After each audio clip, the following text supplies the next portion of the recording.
E agora faço aqui uma pausa e depois começo.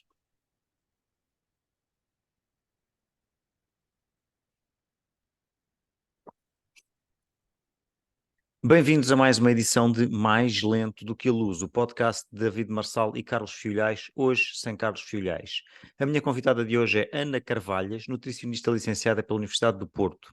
Iniciou a sua carreira na Nestlé Portugal no departamento de nutrição infantil. Colaborou com o McDonald's na introdução de sopas nos seus restaurantes em Portugal.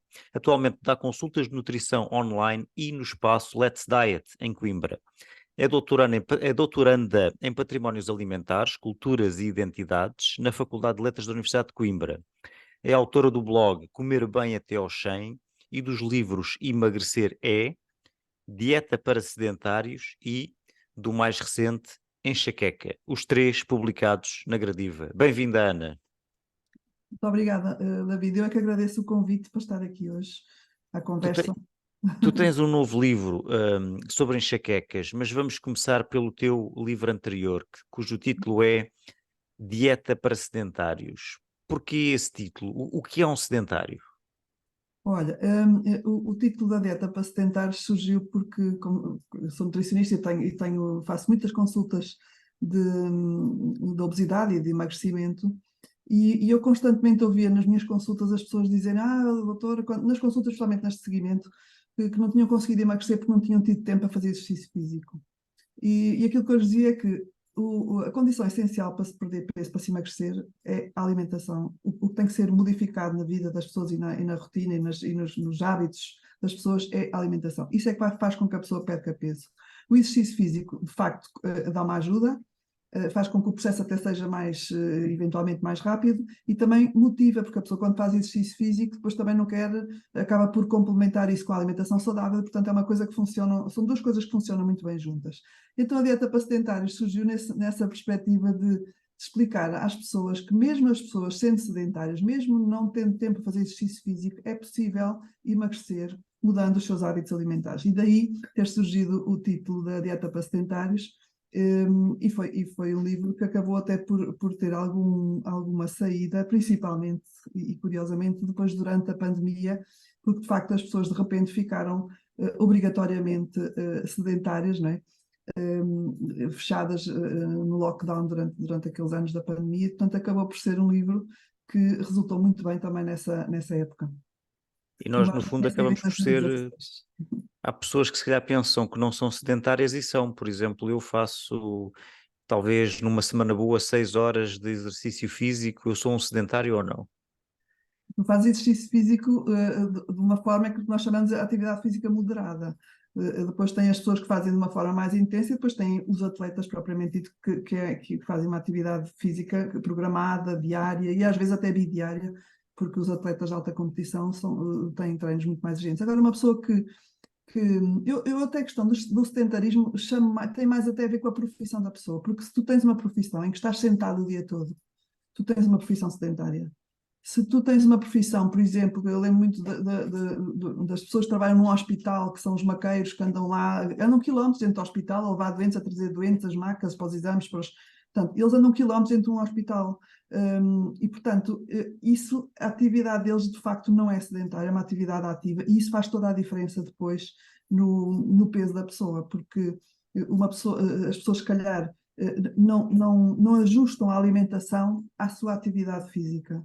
E aquilo que eu digo às pessoas nas consultas muitas vezes é que não precisamos de determinados alimentos, principalmente os alimentos energéticos, aqueles que nós precisamos quando exatamente praticamos exercício físico ou atividade física, se nós estamos sentados o dia todo. Portanto, tem que haver alguma restrição alimentar nesse tipo de alimentos, exatamente porque as pessoas não vão gastar, porque estão sentadas o dia todo, e se tiverem uma forte tendência para ganhar peso, vão ganhar peso muito mais facilmente com isso. Portanto, a questão do sedentarismo ou não, David, tem muito mais a ver com a atividade profissional da pessoa, e depois se a pessoa complementa ou não com isso, com a atividade física. Isso já são atividades que nós podemos considerar moderadas, ligeiras ou intensas, não é?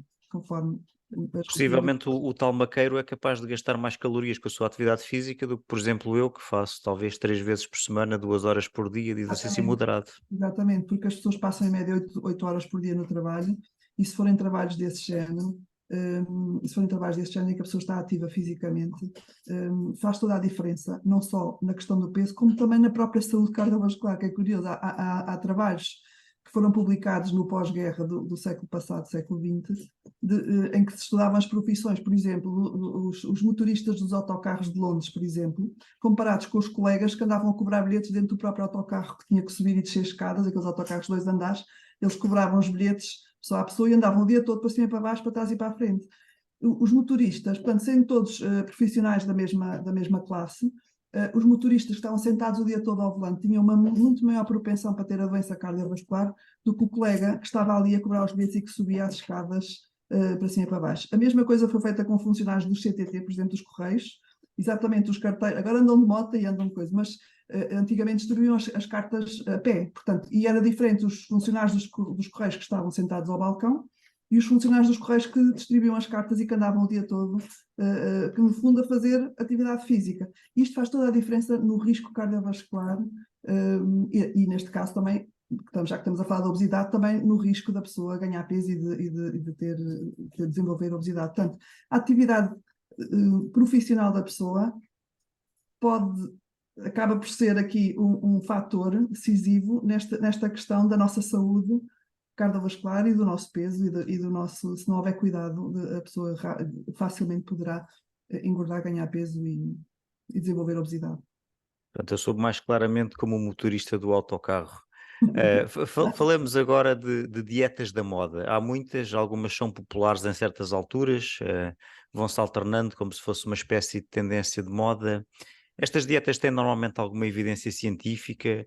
Têm riscos? Queres dar alguns exemplos? Sim, é assim, sempre houve e sempre vai haver dietas da moda. Também em termos da ciência da alimentação e até de ciências médicas, da biologia, estão sempre em constante evolução. E a alimentação humana tem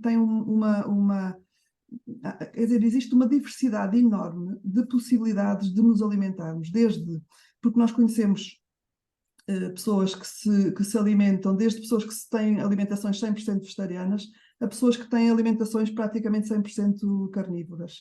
E, portanto, nestes dois limites, existem todo o resto de leques de opções dietéticas que são possíveis para a vida humana, não é? E para a saúde humana. Entretanto, já me perdi com a pergunta. O que é que tinhas perguntado? Peço desculpa. Perguntei se elas costumam ter alguma evidência científica, se têm Da dieta riscos. da moda, sim. E, portanto, por causa disto mesmo, vão surgindo todos os anos dietas que baseadas nas mais recentes publicações científicas, e surgem estas dietas. Claro que há dietas que não têm muito risco. Dou-te exemplos. Por exemplo, surgiu há ainda pouco tempo, penso que ainda está em moda, a questão da dieta do paleolítico.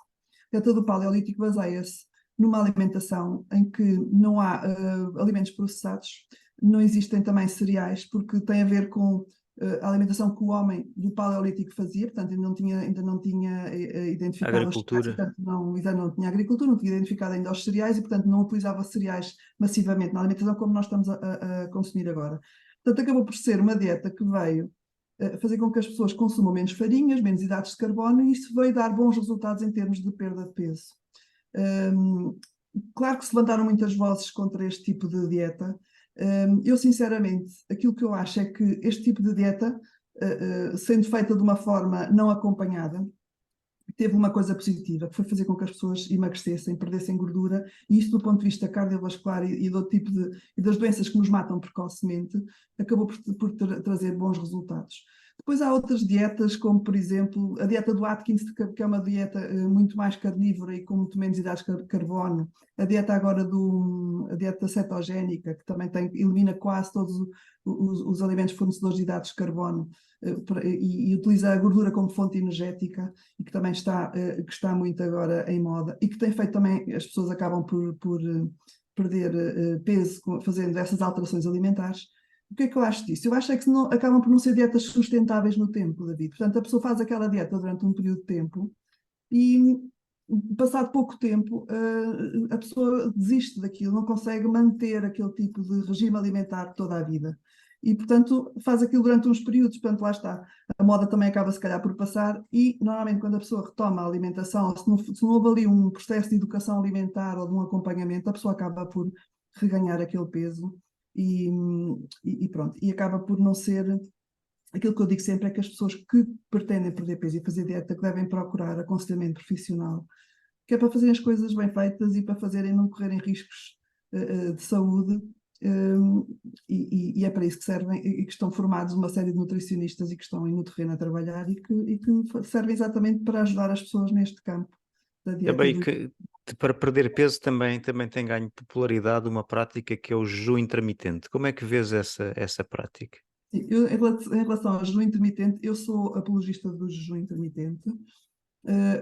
Deve ser também acompanhado e deve ser programado, porque o jejum intermitente é uma ferramenta que nós temos que nos ajuda a fazer a nossa gestão, a gestão do nosso peso. Quando nós queremos perder peso, utilizamos o jejum intermitente de uma forma com regra, e isso ajuda-nos a perder peso. E depois, quando temos o peso já estabelecido dentro daquele padrão que nós desejamos, o jejum intermitente vai nos ajudar a ajustar o peso, porque há sempre fases na nossa vida em que nós saímos das nossas rotinas, comemos diferentes, ganhamos 1 quilo ou 2, depois fazemos jejum intermitente para ajudar novamente a ajustar aquele peso, aquele 2 ou 3 quilos que ganhamos a mais, voltar a perdê-los. E, portanto, eu utilizo muito o jejum intermitente nos meus planos alimentares, nas minhas dietas, principalmente numa segunda fase. Portanto, numa primeira fase não entro logo com o jejum intermitente, as pessoas começam por fazer uma reeducação alimentar e um plano alimentar, no fundo, fazendo correções de erros alimentares que as pessoas estão a praticar naquela altura, e depois, numa segunda fase, é que entra então o jejum intermitente, porque dá uma enorme ajuda, e eu utilizo desde 2013. Aliás, o livro da Dieta para Sedentários fala nisso. Penso que sou uma das primeiras nutricionistas em Portugal a publicar um livro em que fala de começar com jejum um processo de dieta, e o caso da Dieta para Sedentários começava com um processo de jejum, e portanto eu sou apologista e fã, mas lá está, isto deve ser feito com orientação, porque o fazer jejum todos os dias, ou resolver fazer jejum durante todos os dias, durante um mês, só porque tem aquele objetivo, isto acaba por não trazer os resultados que depois as pessoas desejam, e portanto é por isso que eu digo, sempre acompanhamento profissional, para que as coisas sejam bem feitas, que não haja riscos e haja sucesso nos resultados que as pessoas pretendem de perda de peso e de emagrecimento.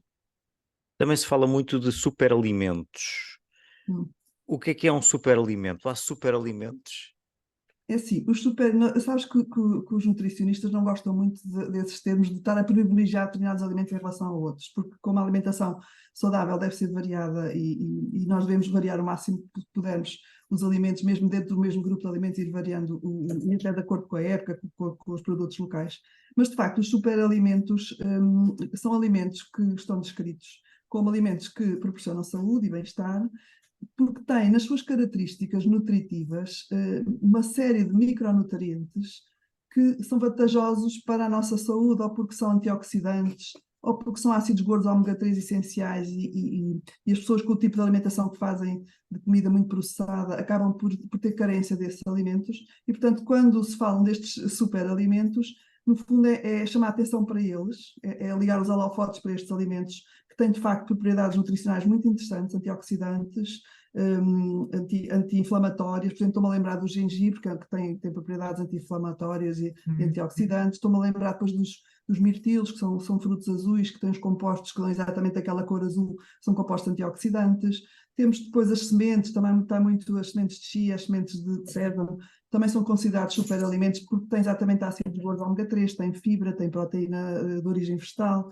Depois temos, por exemplo, também a quinoa, também é um alimento um bocado relativamente recente na alimentação aqui nós. Isto tem a ver com a globalização. A quinoa é uma fonte de proteína vegetal muito interessante, principalmente para quem quer fazer os regimes vegetarianos ou até mesmo refeições vegetarianas. Em relação, por exemplo, a essa questão já agora, fazendo aqui uma pequena à parte, as pessoas que querem fazer, era importante que as pessoas todas fizessem refeições vegetarianas.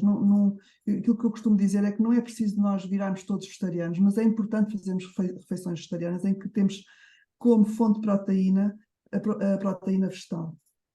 Porque não são proteínas completas, portanto faltam-lhes alguns aminoácidos essenciais, mas nós podemos perfeitamente, e crianças incluído, fazer refeições totalmente baseadas em plantas. Porque nós sabemos que as plantas, há um mundo enorme, leque que temos ao nosso dispor de plantas para a alimentação, e o leque enorme que tem de micronutrientes, de compostos fitoquímicos, as fibras, os minerais, as vitaminas, o leque enorme que nós temos nestes alimentos do reino vegetal, né, do reino planta, deviam fazer parte das nossas refeições, até porque isso obriga as pessoas um bocado a repensar a refeição, ou seja, como é que eu vou, se eu quero fazer uma refeição vegetariana, o que é que eu vou pôr? Então acabam por pôr ali um leque muito maior de alimentos num prato. Por exemplo, quando a pessoa faz uma taça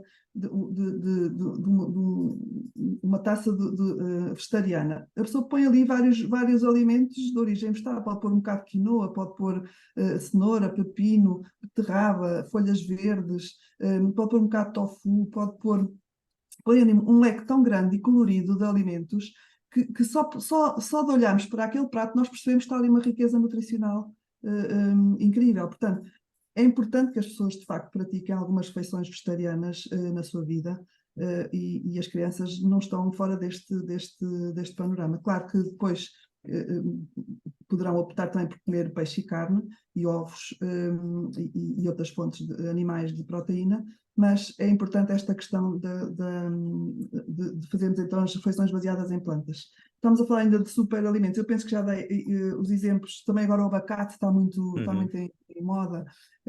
O abacate é um fruto diferente dos frutos tradicionais, porque é um fruto gordo, não é um fruto doce, é um fruto gordo. E este fruto gordo, a gordura faz-nos falta, a gordura natural dos alimentos, e se forem as gorduras destes alimentos vegetais, são gorduras que nós sabemos à partida que são saudáveis, e isto também é bom porque para preparar, por exemplo, o abacate, juntar o abacate às nossas refeições ajuda imenso na saciedade. Portanto, isto também acaba por ser bom nos programas de perda de peso, exatamente porque a gordura dos alimentos dá-nos saciedade e, portanto, quando nós metemos abacate na nossa salada ou quando metemos abacate na nossa tosta de manhã ou pequeno almoço, nós estamos a juntar valor nutritivo e estamos a juntar saciedade também.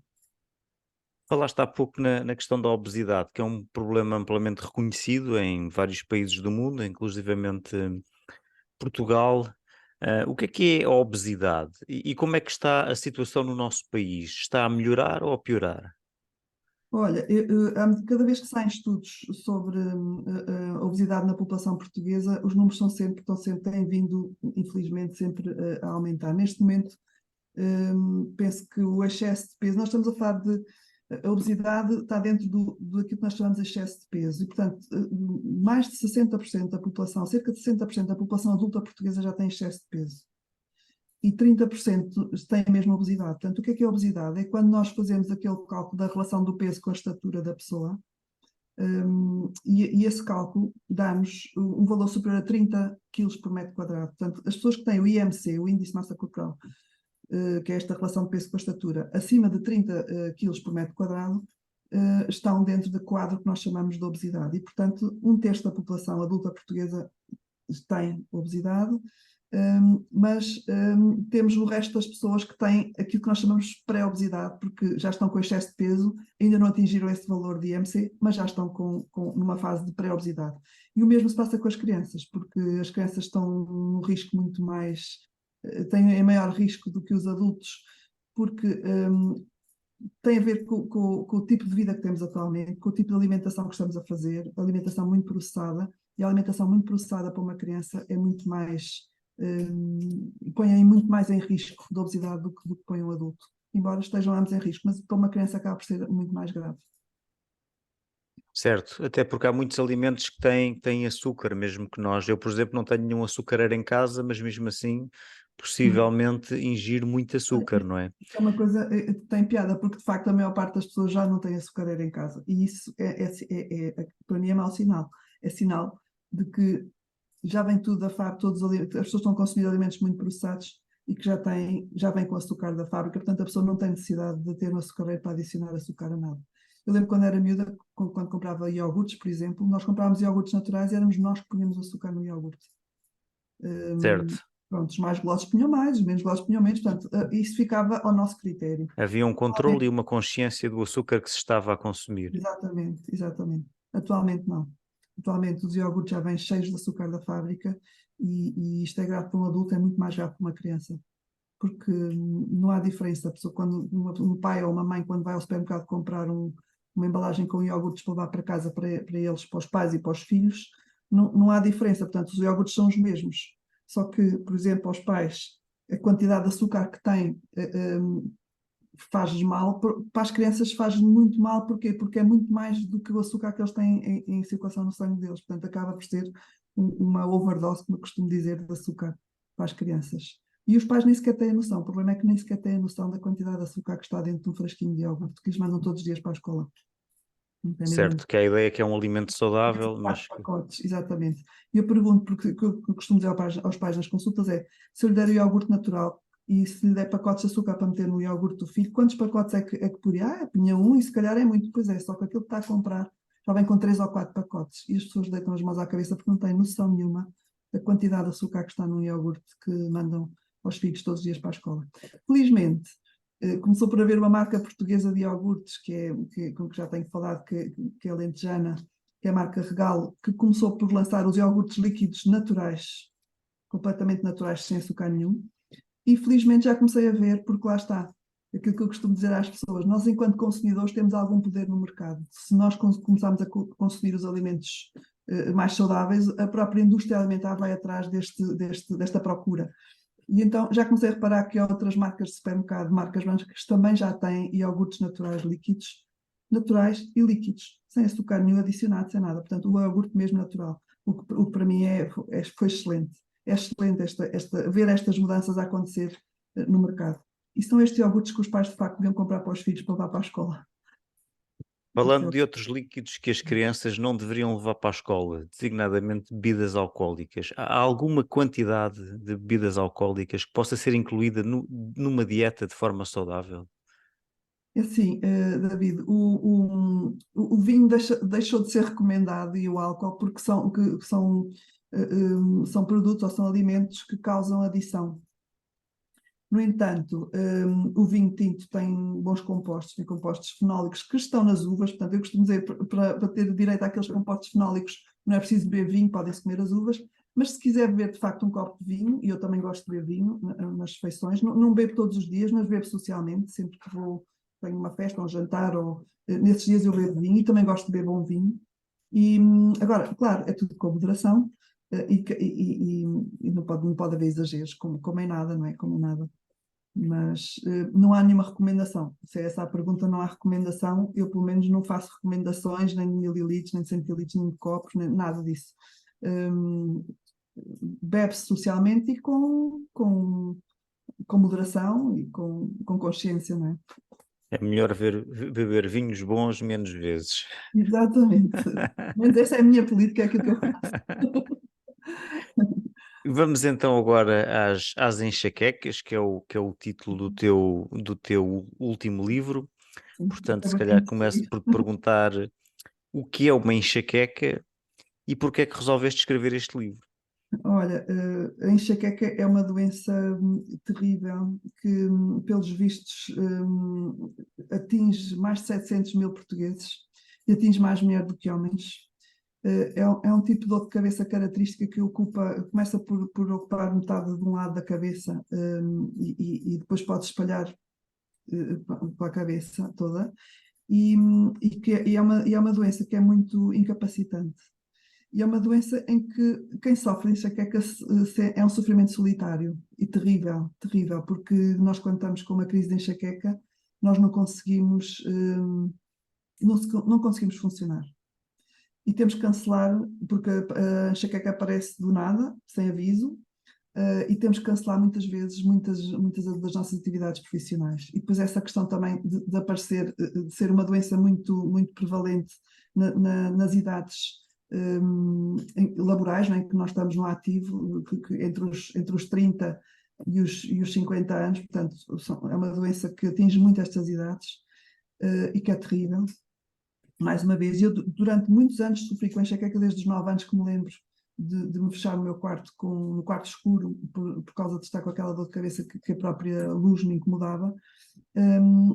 Portanto, durante toda a minha vida, fui lendo sempre que podia, sempre que havia, eu li sobre a enxaqueca, porque eu queria perceber como é que a enxaqueca, como é que se tratava, como é que se prevenia, como é que eu podia fazer na minha vida, para evitar ter aquelas crises que minavam a minha vida durante ali 2 ou 3 dias. E então há um médico americano que lançou um livro em 2013 que eu comprei, que tenho cá em casa, que é o Dr. Oliver Sacks, que já faleceu entretanto, mas na altura que comprei o livro ele ainda estava vivo, e que tem um livro com muita informação sobre a enxaqueca, e que eu gostei imenso de ler, porque ele descreve casos clínicos dele. E, portanto, eu naquelas descrições daquelas pessoas que também sofriam de enxaqueca, primeira coisa, senti-me que afinal não estou sozinha a sofrer, há muito mais gente a sofrer da mesma doença. E segundo, aprendi imenso alguns sintomas que eu nem desconfiava que eram de enxaqueca, aprendi ali naquele livro. Entretanto, várias crises que eu tive de enxaqueca que me levaram ao hospital, e agora para te dizer o porquê deste livro, porque das últimas vezes que eu tomei medicação para a enxaqueca, tomei uns comprimidos que provocam vasoconstrição e que têm como efeito secundário a hipertensão arterial. E eu, de facto, fiz crises de hipertensão arterial a seguir ter tomado esse medicamento, apesar de não sofrer de hipertensão, mas a seguir à toma de medicamento durante vários dias, o prolongamento do efeito do medicamento provocava a hipertensão, e eu tive em risco de ter feito uma AVC e de até já nem estar cá e já nem ter tido a possibilidade de escrever o livro. E comecei a ter medo de tomar esses medicamentos, quando descobri que fazia-me crises de hipertensão gravíssimas. E então tinha descoberto há pouco tempo, até por causa da Covid, um método de relaxamento, de respirações pelo Wim Hof, e o que eu descobri um dia é que eu, quando fazia aquelas respirações, e depois, porque o método é respirações e banho frio, mas eu quando fazia aquelas respirações e banho frio, eu desaparecia, a enxaqueca desaparecia como que por milagre. Eu achei aquilo muito estranho, eu pensei que coincidência, fiz a segunda vez a mesma coisa, a terceira vez a mesma coisa. E as vezes que eu ia tendo enxaqueca, passei a resolvê-las com estes exercícios respiratórios. E, entanto, fui à procura de informação, de publicações científicas que me dessem a justificação porque é que me passaria aquela enxaqueca com os exercícios respiratórios. Porque eu depois também descobri que não era preciso fazer o banho frio, bastava se calhar só os exercícios respiratórios. E então há um autor da segunda metade do século XX, que é o Harold G. Wolff, que eu escrevo aqui no livro, e que ele dizia que a enxaqueca poderia ter uma origem na falta de oxigenação de determinadas zonas do cérebro. E, portanto, eu agarrei-me a esta questão da oxigenação, e quando eu estou a fazer as respirações, que são 3 ciclos respiratórios, ou 4 ciclos, ou 5 ciclos, depois depende, eu estou a oxigenar mais, de facto, o meu sangue, e estou a fazer com que este oxigênio chegue, então, a várias zonas, penso eu, as zonas mais profundas do meu cérebro, e talvez esteja aqui a explicação para o facto de as respirações me ajudarem no tratamento da dor de cabeça provocada pela enxaqueca. E depois também porque as respirações provocam um relaxamento muscular, que é uma das coisas que também que os medicamentos para a enxaqueca têm, e que têm componentes, alguns deles, o componente do relaxante muscular. E, portanto, eu resolvi, quando isto me aconteceu, depois passei também, falei com mais algumas pessoas que sofriam de enxaqueca, porque como eu dou consultas, falo com muita gente, e há muita gente a sofrer de enxaqueca. Eu disse-lhes, olha, experimente este comigo, resultou, veja se resulta também consigo, depois dei-me o feedback. E as pessoas foram dando o feedback no mesmo sentido. De início ficaram apreensivas a achar que aquilo tinha sido coincidência, mas depois com o passar do tempo começaram a perceber que de facto as respirações lhes ajudava e que a ultrapassar as crises de dor de cabeça. E isto, David, para quem passou uma vida inteira a sofrer com isto, para mim foi um achado que eu resolvi passar para o papel. Eu não sabia se isto ia dar em livro, se não, mas eu resolvi passar isto para o papel. Comecei a contar a minha história, comecei a reunir a informação que eu tinha das minhas pesquisas que tinha feito sobre a doença, sobre os neurologistas, neurocientistas que pesquisam sobre a enxaqueca, pelo menos aqueles 2 principais que me sustentavam esta teoria da oxigenação do cérebro e disto resultar na cura, no tratamento daquela crise. E resolvi passar isto ao papel. E, portanto, este livro, o que eu digo é, mesmo que só consiga ajudar nem que consiga ajudar só uma pessoa, o livro já valeu a pena. Porque só quem sofre de enxaqueca sabe que isto é um sofrimento solitário, é muito penoso e é muito castrante da nossa vida. Portanto, eu resolvi. Bem, e é engraçado, agora que o livro está cá fora, eu quando o tive na mão pela primeira vez, eu pensei assim, está aqui um livro que eu nunca na minha vida pensei que ia escrever. E ao mesmo tempo estou super feliz por ter escrito e por ter dado agora às pessoas e tenho tido já alguns feedbacks também, desde que o livro saiu em julho, já tenho tido algumas mensagens muito simpáticas a dizerem que o livro que já as ajudou, até em várias outras vertentes da vida delas, e portanto eu estou muito satisfeita. Para já ajudou, pelo menos o objetivo do livro está cumprido, porque pelo menos já ajudou uma pessoa, até já ajudou mais do que uma, e eu espero que continue a ajudar, porque é para isso que ele está cá e que está no mercado. E pronto, é isto que eu tenho a dizer sobre o livro. E poderá certamente ajudar muito mais pessoas, tendo em conta que realmente é um problema tão prevalecente e tão incapacitante. Esperemos que sim. Ana, muito obrigado pela tua Ah, participação no nosso podcast. eu é que agradeço e pronto, e agora resta-me agradecer teres-te lembrado de mim para fazer este podcast e com estes temas, porque de facto eu acho que são temas, são a minha vida. E portanto, obrigada, David. E são bons temas e foi um prazer ter-te cá no nosso podcast e até à próxima edição do Mais Lento do que a Luz.